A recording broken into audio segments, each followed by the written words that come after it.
Welcome students. मैं Ravi Kumar physics का classes में आप सबका स्वागत करता हूं। तो हम लोग इलेक्ट्रोस्टैट पहला चैप्टर 12 का है वह शुरू कर चुके हैं और बहुत सारी चीज़ों को धीरे धीरे समझने की कोशिश कर रहे हैं। और कल के वीडियो में भी आवाज़ उतना अच्छा नहीं आ पाया। आज देखते हैं, कोशिश कर रहे हैं उसको सुधार करने का। तो आप लोग का कमेंट पढ़ के ऐसा लग रहा है कि आप लोग थोड़ा सा ज़्यादा चिंतित हैं एग्ज़ाम वगैरह के लिए।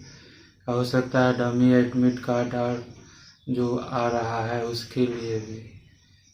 तो स्वाभाविक है, चिंता तो होगा, लेकिन यह चीज़ ज़रूर देखिए कि कोरोना वैश्विक महामारी है, पूरा विश्व इससे परेशान है। तो ऐसा नहीं है कि केवल हम लोग आप लोग प्रभावित हैं, हर जगह इसका प्रभाव है। तो घबराने से तो बात नहीं होगा। हाँ, यह भी सही है कि हाथ पर हाथ रख के भी बैठा नहीं जा सकता है, इसलिए हम लोग एक शुरुआत कर दिए हैं और आप लोग जुड़ गए हैं इससे। तो इसको हम लोग आगे बढ़ाएंगे। एक छोटा सा कहानी आप लोग को बताते हैं, चर्चा करते हैं, क्योंकि घबराना नहीं है। कंटेंट का भी आपको चिंता नहीं करना है, ज़्यादा हम अभी कंटेंट नहीं डाल रहे हैं। केवल अभी हम चाह रहे हैं कि वह जरत जो विरामावस्था में आ गया था गाड़ी, हम चाह रहे हैं कि पहले वह थोड़ा सा जरत टूट जाए, गतिज अवस्था में आ जाए। एक बार हमारी बात आप लोग तक पहुंचने लगेगी, समझ में आने लगेगी, तो फिर कोई दिक्कत नहीं होने जा रहा है। हम लोग आसानी से अपने लक्ष्य तक पहुंचेंगे। तो कहानी की बात करते हैं तो भारत हमेशा से कहते हैं कि यहाँ पे गुरु शिष्य परंपरा रही है। अब किसी भी महापुरुष का चर्चा ले लीजिए तो हमेशा उसके साथ एक गुरु का नाम जुड़ा हुआ रहता है। चाहे आप कबीर का ले लेंगे या अर्जुन के विषय में जानते होंगे महाभारत में, तो अर्जुन के गुरु का नाम क्या था? द्रोणाचार्य, है ना। और द्रोण के भी गुरु का नाम क्या था? परशुराम। तो भारत में बहुत समृद्ध गुरु शिष्य की बहुत समृद्ध परंपरा रही है और इसीलिए भारत को विश्व गुरु भी कहा जाता था। तो महाभारत काल का ही चर्चा है आपका रश्मि रथी से। रश्मि रथी में कर्ण का जिक्र है, ठीक है। तो कर्ण पहले जाता है द्रोणाचार्य के पास शिक्षा ग्रहण करने के लिए, लेकिन द्रोणाचार्य अपनी असमर्थता जताते हैं। वो पढ़ाने से कर्ण को इनकार कर देते हैं, कहते हैं कि वो केवल राजपुरुष को ही पढ़ाएंगे। तो फिर कर्ण जाता है परशुराम के पास, जो कि द्रोणाचार्य के भी गुरु थे। तो द्रोणाचार्य वहाँ पे उसको शिक्षा ग्रहण करने लगता है। तो रात दिन वह बिल्कुल लगा हुआ रहता है, न खाने का शुद्ध न सोने का शुद्ध। वह लगातार अपना धनुर्विद्या के संधान में लगा हुआ रहता है, एक एक चीज गुरु से एकदम सावधानी से सुनता है। तो कैसे अभी कोरोना वायरस में हमको भी चिंता हो रही है अपने स्टूडेंट का कि क्या होगा, कैसे रहेगा।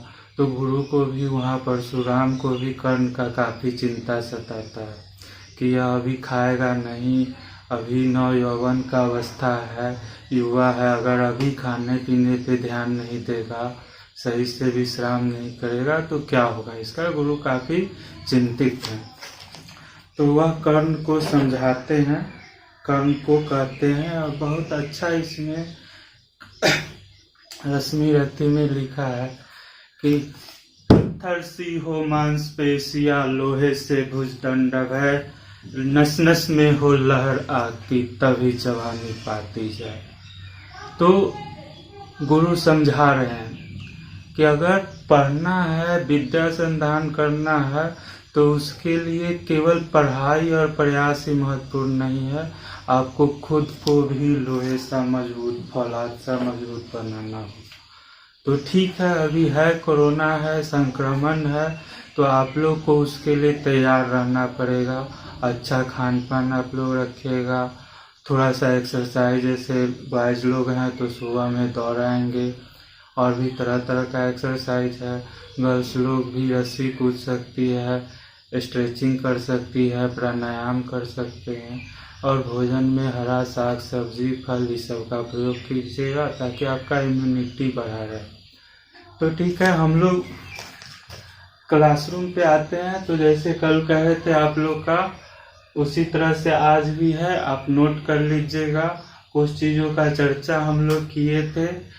तो सबसे पहला एक आपका होमवर्क है, पहला क्वेश्चन, चूंकि कुछ स्टूडेंट कह रहा था कि सर सब्जेक्टिव बताइए। तो सब्जेक्टिव के लिए तो कल ही के क्लास में एक आपका 5 नंबर का क्वेश्चन था, हम लिख दिए हैं।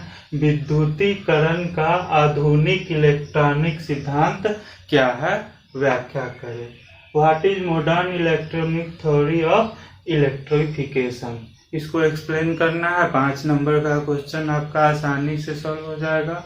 और यह हम लिख नहीं रहे हैं बोर्ड पर, चूंकि लॉन्ग क्वेश्चन है, आपको खुद से लिखना है। हम बता दिए थे कल भी, अभी फिर से एक बार बता देते हैं कि विद्युतीकरण का आधुनिक इलेक्ट्रॉनिक सिद्धांत क्या है। तो हम लोग चर्चा किए थे इलेक्ट्रॉनिक संरचना की, कि कोई भी पदार्थ जो है वह छोटे छोटे कणों से मिलकर बना है, जो कि परमाणु कहलाता है। और परमाणु के अंदर ही आपका पार्टिकल है, नाभिक है बीच में, जिसमें कि धनावेशित कण प्रोटॉन है और न्यूट्रॉन है। न्यूट्रॉन पे कोई आवेश नहीं है, और उसके चारों ओर आपका इलेक्ट्रॉन चक्कर लगा रहा है। तो प्रोटॉन पे प्लस ही चार्ज है, इलेक्ट्रॉन पे माइनस ही चार्ज है।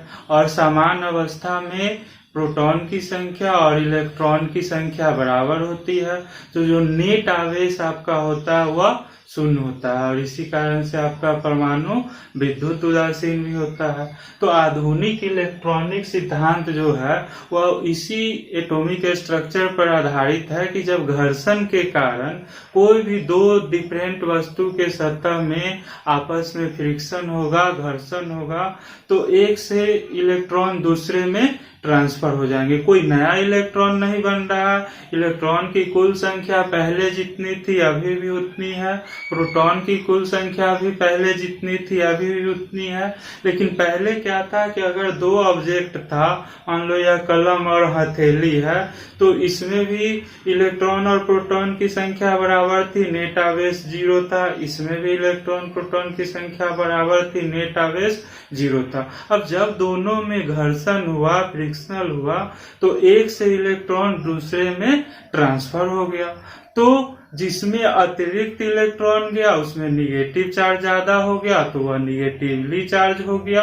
और जिससे इलेक्ट्रॉन गया तो उसमें ऋण आवेश का कमी हो गया, इलेक्ट्रॉन की कमी हो गया। अभ्यास है कि धन आवेश ज्यादा हो गया, तो वह पॉजिटिवली चार्ज हो गया। लेकिन कोई नया आवेश पैदा नहीं हुआ, और नेट आवेश अभी भी दोनों का जोड़ेंगे तो वह 0 ही होगा। इससे ही हम लोग इलेक्ट्रिफिकेशन का या विद्युतीकरण का आधुनिक इलेक्ट्रॉनिक सिद्धांत कहते हैं। बहुत सिंपल है, आप लोग आसानी से एग्जाम में लिखेगा। तो ये आपका होमवर्क है, इसको आप लोग लिख लीजिएगा। उसके बाद आगे हम लोग चलते हैं, तो आवेश का संरक्षण, जिसको कहते हैं कंजर्वेशन ऑफ चार्ज।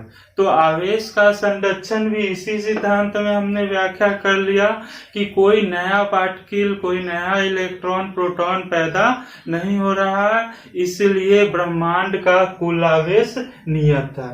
तो आवेश ना तो उत्पन्न किया जा सकता है, ना ही नष्ट किया जा सकता है, केवल आवेश का पुनर्वितरण होता है, जो एक से दूसरे में इलेक्ट्रॉन ट्रांसफर हो गया।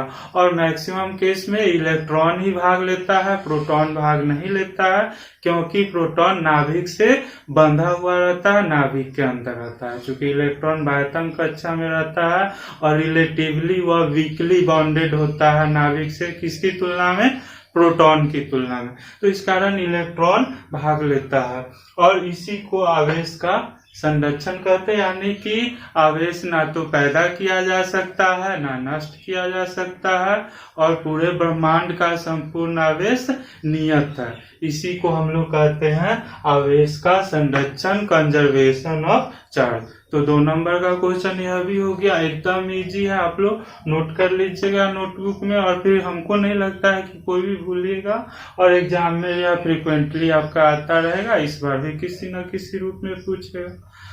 तो हमेशा आप लोग ध्यान रखिए कि आप लोग सोचते हैं कि बहुत भारी बहुत डिफिकल्ट चीज पढ़ के रट के आप एग्जाम क्लियर कीजिएगा, लेकिन एग्जाम क्लियर करने का मूल मंत्र है आसान।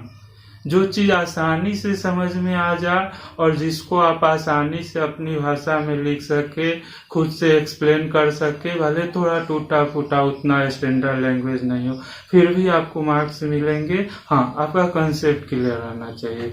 तो इलेक्ट्रोस्टैट आपका बेस है, एकदम नींव है, इस पे हम लोग समय देंगे, क्योंकि यही आगे यही आवेश का कंसेप्ट आपका अभी जो डेवलप हो रहा है, तो कैपेसिटर में भी उसका यूज करेंगे, संधारित्र में भी करेंगे, करंट में भी करेंगे, बी फील्ड पढ़ेंगे, तो सारी जगह पे हमारा यही नींव काम करेगा, जड़ का काम करेगा। तो यहाँ तक क्लियर है। आवेश का संरक्षण आप लोग आसानी से आंसर कर दीजिएगा। पहला क्वेश्चन है लॉन्गेस्ट क्वेश्चन, वो आप लोग खुद से कीजिएगा, नोटबुक में लिखिएगा। कुछ दिक्कत होगा कमेंट सेक्शन में हमको बताइएगा। आगे की ओर हम लोग बढ़ेंगे, तो आगे आ जाता है आवेश का क्वांटमीकरण से क्या समझते हैं, व्याख्या करें। What is quantization of charge, explain. यह भी बहुत इंपॉर्टेंट क्वेश्चन है 2 नंबर का, और उतना ही आसान है। क्लास में भी काफी बार हम लोग चर्चा कर ही चुके हैं इसके बारे में। तो क्वांटम मतलब क्या होता है, पैकेट। आगे क्वांटम थ्योरी फोटोन के विषय में पढ़ेंगे, वह भी क्वांटा होता है, पैकेट होता है, तो वह मॉडर्न का बात है, आगे करेंगे। तो क्वांटमीकरण का मतलब हुआ एक पैकेट, ठीक है। तो आवेश जो है वह हमेशा एक निश्चित पैकेट के फॉर्म में ही ट्रांसफर हो सकता है, और आवेश के लिए वह पैकेट सबको पता है क्या है, तो मूल आवेश, यानी कि आवेश की न्यूनतम संभव मात्रा। किसके पास है मूल आवेश, इलेक्ट्रॉन के पास है या प्रोटॉन के पास है, और वैल्यू उसका कितना है, ई है। ई का मान क्या है, 1.6 इंटू 10⁻⁻19 कूलम।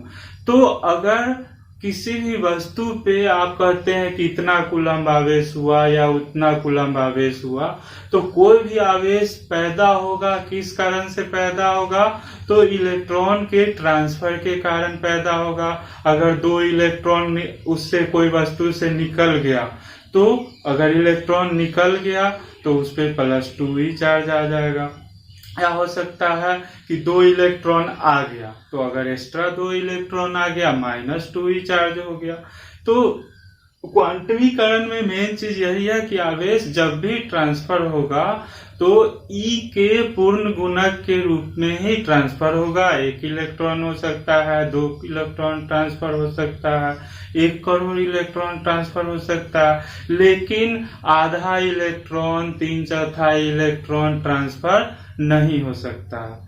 तो इसी को आप लोग लिखते हैं कि जैसे बोर्ड पे लिखे हैं कि हम जानते हैं कि आवेश की न्यूनतम संभव मात्रा को मूल आवेश कहते हैं, जो केवल इलेक्ट्रॉन तथा प्रोटॉन के पास होता है। अतः किसी वस्तु पर आवेश मूल आवेश E के पूर्ण गुणक के रूप में ही संभव है, अर्थात, और इसको लिख दीजिएगा अलग से, बोर्ड पे थोड़ा जगह नहीं था, तो Q बराबर ±NE, जहाँ N बराबर 1 2 3 4 5 इनफाइनाइट तक जा सकता है।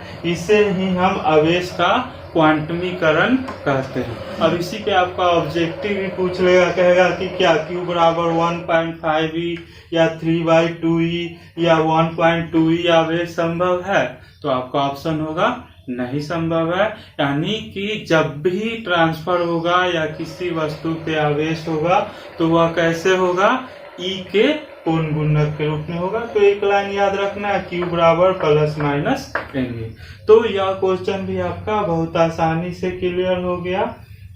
तो आज की क्लास में हम लोग आवेश का क्वांटमीकरण के विषय में भी पढ़ लिए।